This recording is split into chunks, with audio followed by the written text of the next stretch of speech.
Take a seat.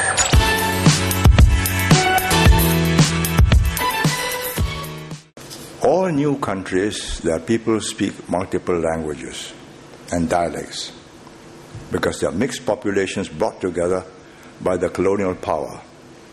So with Malaysia, Indonesia, Philippines, India, Africa. To be a united nation, a nation which is united, the people must speak one common language so that they can speak to each other and the government can speak to them and everybody understands. Indonesia has hundreds of languages when it started in 1945-49. 45 was their date of proclamation, 49 was when the Dutch withdrew. Since 1949, they have been teaching and using Bahasa Indonesia. Although Javanese is a superior language, higher status with literature, but Bahasa Indonesia was a language of the sailors of the Riau Islands, which we happen to be a part of. So they chose a language which our Malays speak and which is very easy to learn, and that has given us an advantage. So when a young student goes to an Indonesian school, in the primary years he learns his local language up till primary 6 and Bahasa. In secondary school and beyond, only Bahasa. So their local dialects will die out because they have to unify the country. If they had used Javanese, Indonesia would not have stayed together because it was too complicated for the other peoples.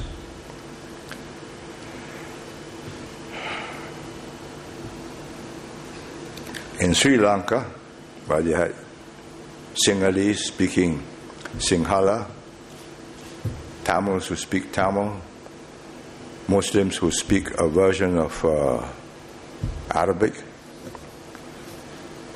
The independent government in 1956 legislated for political reasons. The Prime Minister wanted to win Sinhalese votes. He made Sinhalese the national language. And all schools, all government departments use Sinhalese. So suddenly he disenfranchised and marginalized about 15-20% of his population. That's why they have the Tamil Tigers. They are cornered. They were the people who were smart and learned English and rose to the top during the British rule. We made the right decision to use English as our common language. But we also retained the teaching of mother tongues. Even back in 1959, when we first became the government, my colleagues in the cabinet and I could foresee a time when China would become a huge economic power. The size of the country, the size of the people, the quality of the civilization, and the ability of the people. We are descendants of landless peasants. My great-grandfather came from Tapu because it was no future there. He made a small fortune, he went back. His wife did not want to go back with him, so that's why I'm here.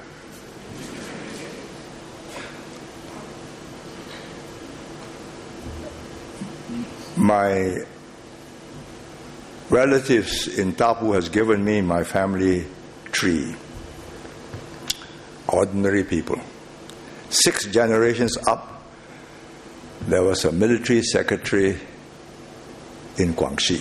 That's the only illustrious person. I think he was a Qinshi, but he didn't get into Beijing. Out of this background, we are able to do so many things.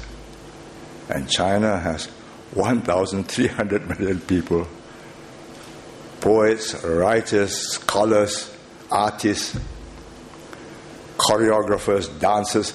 You watch the Beijing Olympics opening. In 1 hour, Zhang Yimou, with his team, projected to the world 5,000 years of Chinese scholarship and achievements, presented in a succinct way, using mass dancers, mass Tai Chi performances, and so on. I was there, sweating like mad in August. I was watching the reaction of the foreign leaders, and I knew that they knew this was a country that's going to rise. 30 years since they opened up. Deng Xiaoping opened up in 1978 after he came to Singapore and saw how we used capitalist companies to bring about progress in our society. He opened up special economic zones. Little Singapore acted as a catalyst because he visited us, saw it, and in 1992, in his southern tours in Nanxun, he said, study Singapore and do better than them. And they are. We greened the island, the Beijing Olympics, from the airport to the stadium to the city center, a mass of green. 40 million flower pots. You just consider 40 million flower pots all flowering at the same time. You know how difficult it is every Chinese New Year, our floral gardens, to get the flowers bloom up at the same time. Here, 40 million flower pots blooming at the same time. But so many farmers with green fingers. What do we have? We are flowering bushes, so you don't have to change them. So you get laborers from Bangladesh, India, whatever, and they trim it, and then the flowers come out when the season comes on. But they change flowers, lilies, gladiolas, roses. Pudong Airport to Pudong is greener than Singapore. They watched us. They sent teams to study us. They said, not so difficult. I got more manpower. I'll do it.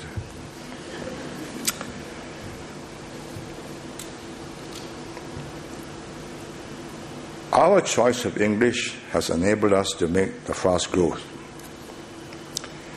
But with China's rise, parents and students no longer complain of the burden of learning Chinese. It's a difficult language to learn. It's without spelling, without phonetics. It's got characters, pictographs, ideographs.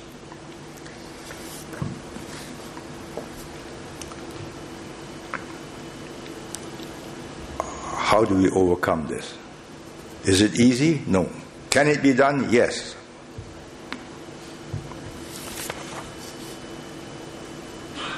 Many Singaporeans with only A0 standard of Mandarin, Hawaii, second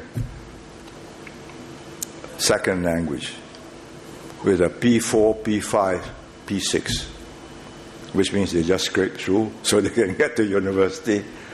They have gone to China, and in a total immersion as adults, but with that background, after 6 months to 1 year, they speak fluent Mandarin because they can ramp up. And I have innumerable emails to thank me. It says, thank you for forcing me to learn Mandarin. I'm now here. Otherwise, I wouldn't have been able to come here.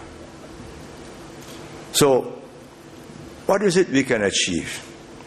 Equal standards in English and Mandarin? No.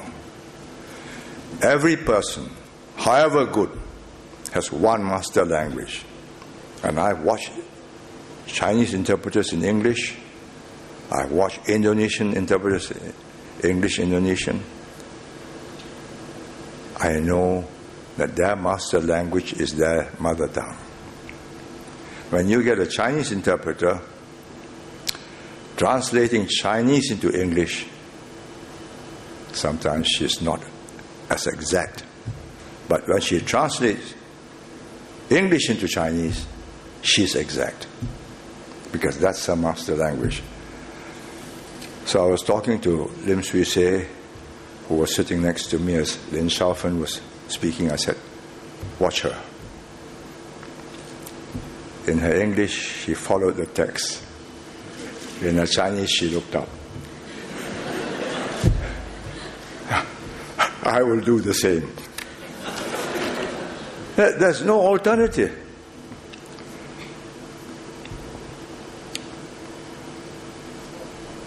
What we have to do in our schools is to get rid of unnecessary burden of learning. The mistake we had was getting first language teachers from Chinese schools to go and teach Chinese as a second language in English schools. So they wanted to teach direct method, no use of English. But the student speaks English at home, doesn't understand what the teacher says, is turned off, becomes anti, and hates the language. We change the rules now. We use a new generation of teachers who are bilinguals, speak to them in Chinese, explain in English, they understand, they develop an interest. And we got a new generation growing up.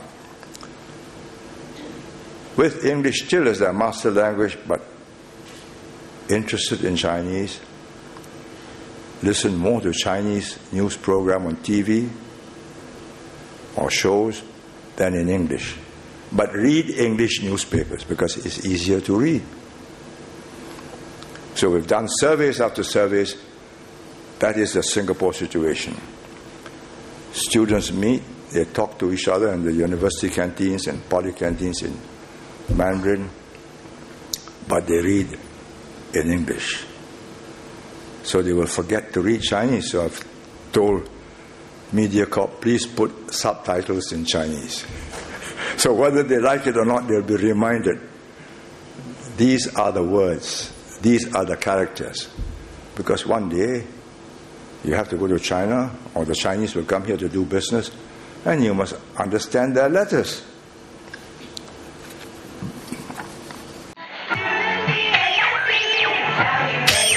Take a seat.